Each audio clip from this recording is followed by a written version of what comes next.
Hi friends. Continuing on in Judges, I've been reading about Gideon. Gideon's really cool. His story starts out where he's grinding wheat in a wine press in secret to keep it from the Midianites, who had been ruling over Israel for 7 years, apparently even stealing their food. An angel of the Lord appears to him and says to him, "God is with you, mighty warrior. You're going to save Israel." Now you'd think if an angel appears to you and says something like this, you'd probably be like, okay, yeah, I'll do whatever you tell me.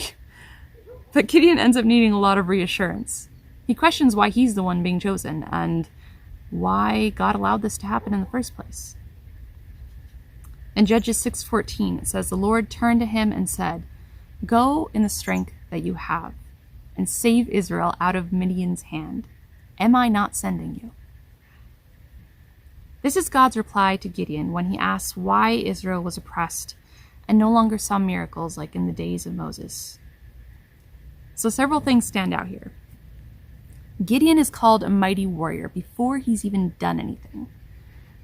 This title is declared over him because of God's sovereign choice and foreordained will. The Lord is with you, mighty warrior, whether you know it or not, before you've felt it or seen the evidence of it. This is the way it is. The Lord is with you, and you are a mighty warrior. Or because the Lord is with you, you are a mighty warrior. And what God declares, he brings to pass. He's always faithful. And the identity he gives, his naming of us, that is a precious and powerful thing. It's like when Jesus was baptized and the Father spoke audibly from heaven, "This is my beloved Son, with whom I am well pleased." That was before Jesus did any miracles or began his earthly ministry or went to the cross.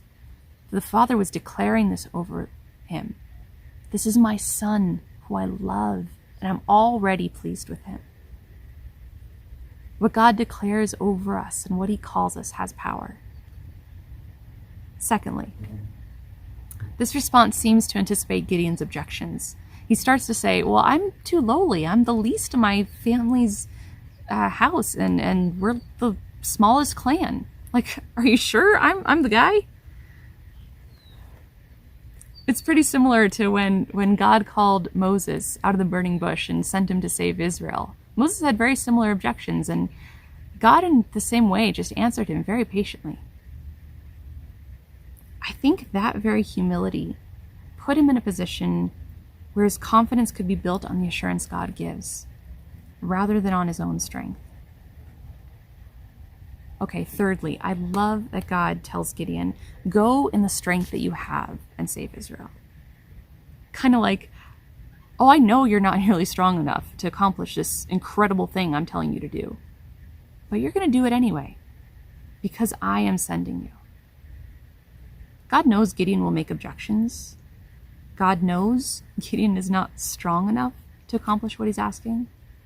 And God knows he will do it through Gideon in spite of this, in order to show that it's not by human strength or power or cleverness.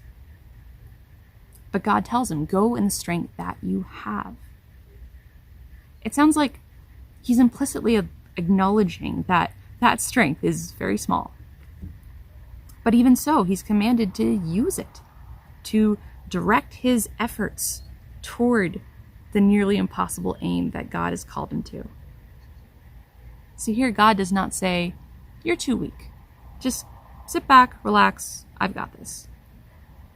He says, you're too weak, but give it all you've got, because I've got this and I'm going to use you. We're not called to manic activity as if saving the world depended on our strength. I mean, think about it. We still have to sleep 8 hours a day. God made us so that we're basically dead to the world a third of our lives. But we're not meant to sit on our thumbs on the excuse of God's sovereignty and our weakness either. Earth is not God's waiting room. It's a training ground. And he made us to be his chosen vessels, his tools in his redemptive plan to build his kingdom. He made us to be filled with his own joy. his perfect peace, even his power. We should make every effort. Marshal every power, every gift, every ounce of strength we have to do his will, to bring him praise, to participate in the work that God is doing, because he is able, and he invites us along into his redemptive plan so that he can work through us. It's like it says in Isaiah 54, do not hold back. God says, see, it is I who created the blacksmith, who fans the coals into flame and forges a weapon fit for its work. And it is I who created the destroyer to work havoc. No weapon forged against you will prevail, and you will refute every tongue that accuses you. This is the heritage of the servants of the Lord, and this is their vindication from me, declares the Lord. Do not hold back in doing the good God gives you to do, because he is able. Go in peace. Walk in love.